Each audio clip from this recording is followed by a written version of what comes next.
Hello guys and welcome to my YouTube channel. In this video we're about to take a look on short commentary on my newest upcoming article from Archaeology and History of Ancient Near East entitled Rise and Fall of Abdi-Ashirta.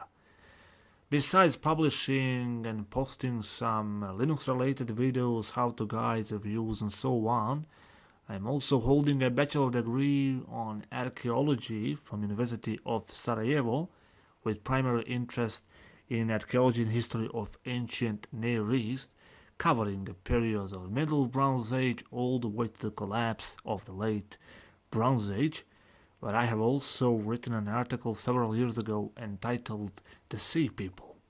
I show interest in these areas because they are so amazing to me, especially because the fact that ancient Near East is a vast territory covering a vast periods of time where dozens of cities once existed 3-4 millennia ago. Now, on my article, as I already said, The Rise and Fall of Abdi-Ashirta is an article written and published on native Bosnian language. On my native Bosnian language, the translation of the title of the article is as follows: Uspon I pad Amoritskog kralja Abdi-Ashirte. Now, several weeks ago, I received a couple of emails suggesting that I should translate the article into English language and send it on review to someone who holds an expertise in archaeology and history of ancient Near East. I must also say that I have used all available resources, news books and research articles that are available on subject such as the figure of Abdi-Ashirta. Now, what I'm actually trying to accomplish with this article is as follows. I'm about to read for you a short abstract from this article.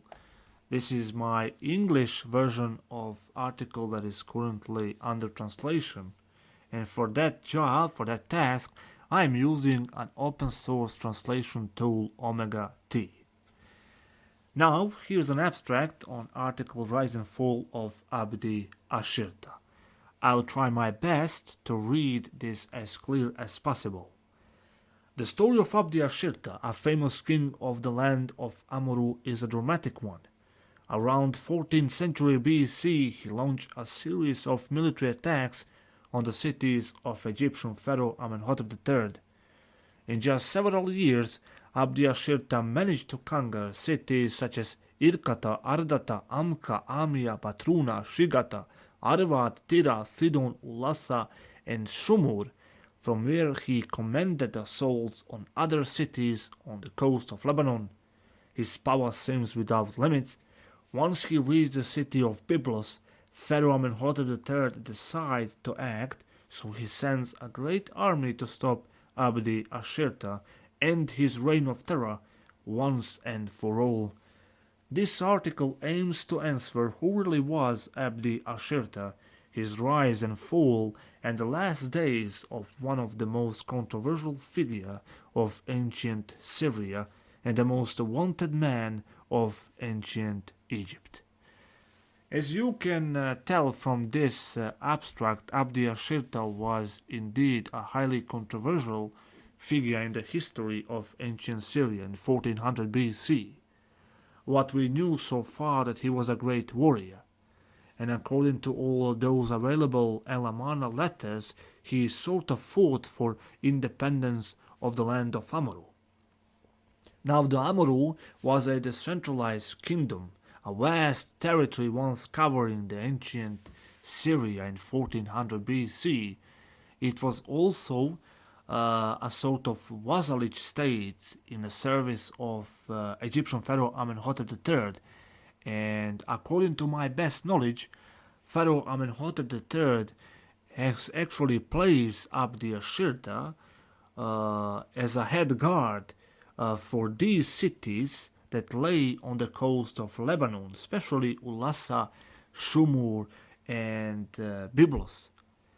Also, what is interesting for me that Biblos king Rib-Hadad has actually written to Amenhotep III, and he sent him some 67 letters, complaint letters against Abdi-Ashirta, calling the pharaoh for action, as if writing him in each and every letter, can you see that Abdi-Ashirta is betraying you, that he is a false friend, he is a false king, he is using your absence to lay waste, plunder, and attack these cities upon which you have placed him as a guardian of these cities. So Pharaoh Amenhotep III has placed Abdi-Ashirta in his service to guard the cities of Amia, Batuna, Shigata, Arva, Tira, Sidon, Lhasa, and Shumur, but he used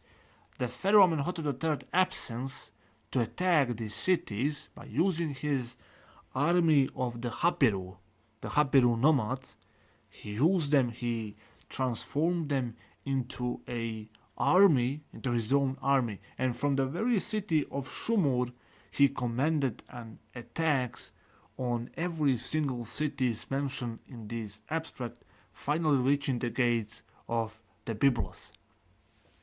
Now, the second reason why I have also written this article, because I try to link the story of Abdi-Ashirta with those of Pia Ramadu, mentioned in the famous Hittite letter known as Tavagalava letter.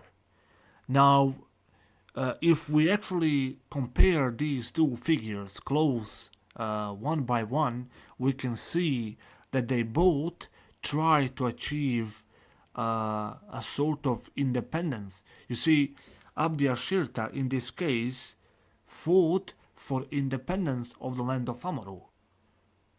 He tried to become a great warrior, and he tried to place state of Amaru, make it into a powerful kingdom equal to Assyria, Babylon, Hittite kingdom, kingdom of Mitanni, and Egypt itself, those five most powerful states in ancient Near East back in 14th century BC. And Abdi-Ashirta has actually tried to do just that. He tried to do exactly that. He tried to put kingdom of Amaru as a sixth powerful state. In one period of time under his reign, that will happen, sort of. He will, let's say, accomplish that goal until Pharaoh Amenhotep III finally realized a real intention of Abdi-Ashirta. Now, back in Western Anatolia, Pia Ramadu, as he was mentioned in that Tavagalava letter, he plundered the cities under the control, under the protectorate of Hittite King Hattusil III. Now, most archaeologists of ancient Near East and Hittitologists, such as Professor Trevor Boyce, they say that Pia Ramadu, or Tavagalava letter, has been written by Hattusili III himself. Hattusili III tried to catch Pia Ramadu, but he actually failed, and every time he, let's say, catches upon Pia Ramadu, he fled to the kingdom of Ahiava. Now here's a story. Pia Ramadu fled to the kingdom of Ahiava, and kingdom of Ahiava is, according to most archaeologists and historians, it is currently accepted that it is today Mycenae, kingdom of Mycenae on mainland Greece. Now, what is most amazing that by comparing the action of Pia Ramadu and Abdi-Ashirta respectively, we can actually trace back that these two men, they had a status of kings. These were very powerful kings, because in Tavagalava letter, Hattusil III writes to unnamed king of Ahiava as follows: Do not guard Pia Ramadu. Let him or hand him over to the Hittites, where he shall be punished for his crimes against the cities of the king of the Hittites. Because according to Tawaggala Waleta, Pir Ramadu was given asylum. He was given asylum by the king of Ahiava, unnamed king of Ahiava. Furthermore, that Tawaggala Waleta mentioned Tawagalava, a brother of unnamed king of Ahiava, which supported that very guy Tawagalava supported Pir Ramadu in his action against the cities of Valivanda and Atria, Milavanda, which is currently Miletus in Ionia, which is amazing, and especially these three cities have been under a heavy attack of Pir Ramadu, or Piyamaradu, as he is furthermore mentioned in Tawaggala Waleta. So to understand and to actually bring some short conclusion on Tawaggala Waleta, it is very clear that King of Ahiava tried to extend his influence in western Anatolia, and that's why in one part of Tawaggala Waleta, Hittite King Hattusil III asked, or he sort of begs King of Ahiava, if you support Pir Ramadu, then build him a sort of house in your own land. Situate him in your own land, but not on the land of Hittites. Deny him any support in his crimes, in his raids and assaults on the cities under the Hittite protection. Now back to Abdi-Ashirta, what happens? Well, almost the same, because that King Rib-Hadad, king of city of Byblos, Phoenician coast of Byblos, mentioned in the Alamarna letters as Gubla, he sent some 67 complaint letters to Pharaoh Amenhotep III, and I have analyzed each and every letter that actually mentioned Rib-Hadad and Abdi-Ashirta respectively through this article. The article is almost complete. One of the most amazing part is where Rib-Hadad calls upon action from Pharaoh Amenhotep III, where he says as follows: "As a bird in cage, so am I in a gubla," because in this very letter, Abdi-Ashirta also deliver the contra letter, let's say contra letter to Pharaoh Amenhotep III, convincing him like follows: "Don't believe anything what Rib-Hadad has written to you about me. Your cities, Ulassa and Shumur, are in safe hands. They are in safe hands." But Rib-Hadad wrote, "As a bird in cage, so am I in a gubla." He tries to cool the Pharaoh once and for all, to open his eyes and to see the true nature and intention of Abdi-Ashirta. But Abdi-Ashirta used a very cleverly absence of Pharaoh Amenhotep III, and he managed to conquer all these cities. Believe it or not, through this article, I have used William Moran Elamana letters as a references, where he mentioned these cities such as Lystira, Sidon, and Arvad also, and these cities have been conquered by Abdi-Ashirta. In one point, Rib-Hadad was so afraid, and he knew that Abdi-Ashirta is coming to take the city of Byblos, and he's coming to kill him, and he sent his sister and his family into city of Sidon. But what he actually found, that Abdi-Ashirta was already there, and that even his sister, his wife, and all his family was dead, including the pharaoh, including including the guardian of the city, that was actually put in that city, including the.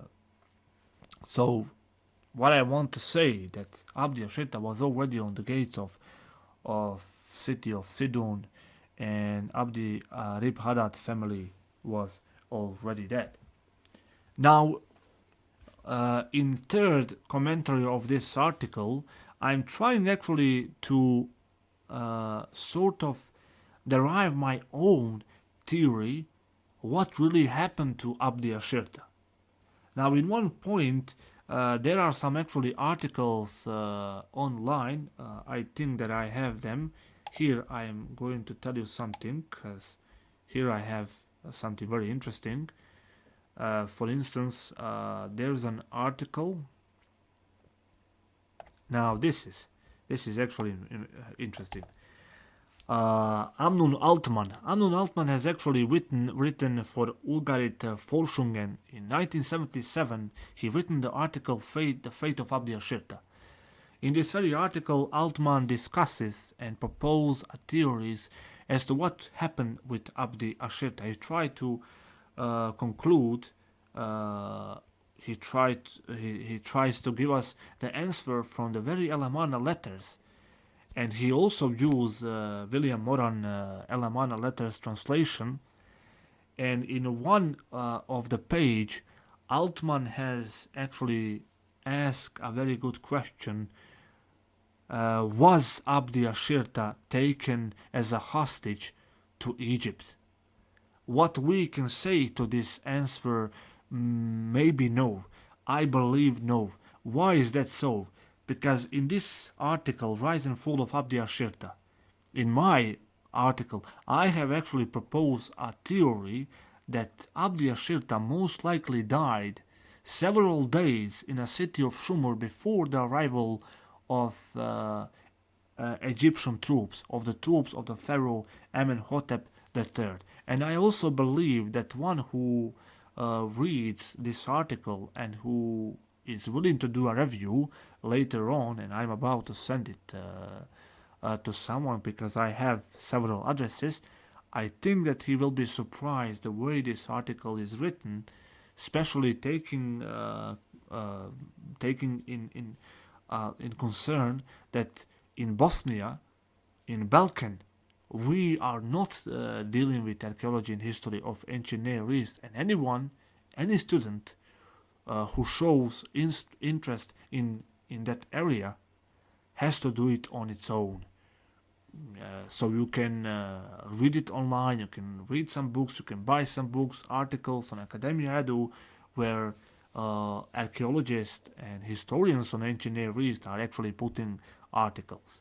And therefore, I was actually so interested in Abdi-Ashirta that I had to written this article, that I had to explore it on my own and try to derive my very own conclusion. And this is the very same thing that I have done through this article. The article uses our references of respected authors such as Boyce Trevor, Altman, and others, but I have also included my own thoughts, conclusions, my own thinkings, and that's why I strongly believe that Abdi-Ashirta was never actually taken out of Amuru to the land of Egypt. That he simply dies in city of Shumur. But what we knew for sure, his son Aziru will actually complete father's dream. He will complete where Abdi-Ashirta failed. Abdi-Ashirta's son Aziru will capture the city of Byblos, killing eventually its king Rib Haddad. And Rib Haddad will still continue the complaints against Abdi-Ashirta's son Aziru by simply writing Pharaoh Akhenaton the following letter. Does not Pharaoh know that Abdi-Ashirta's son Aziru has actually is continuing his father's footsteps, that he is actually coming to take this city and killing me, and this will exactly happen. Aziru will actually capture the city of Byblos, killing Rib Haddad, and after that we also knew that Pharaoh Akhenaton has called Aziru to come to Egypt to confess or to confirm, is this true? Did you, Aziru, son of King Abdi-Ashirta, did you attack the city of Byblos? But what is most amazing, besides taking the city of Byblos, he will take also Sidon, Arvad, Tira, and even Shumur, I think. And what will happen when Azir returned back to Kingdom of Amaru?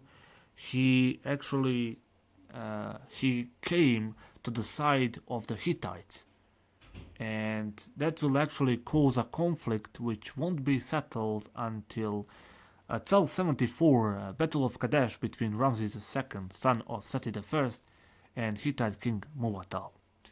Uh, this is what I can say. I truly believe once again that anyone who reads the following article on English language will be actually surprised the way that I have written this article. If you actually like this commentary on my upcoming article from Archaeology of Ancient Near East entitled Rise and Fall of Abdi-Ashirta, make sure to leave your comments and thoughts down below. Also, leave a like, share this video, and hit that subscribe button because I appreciate it. And we see us very soon in a next upcoming archaeology and history video on this channel. Till then, bye bye.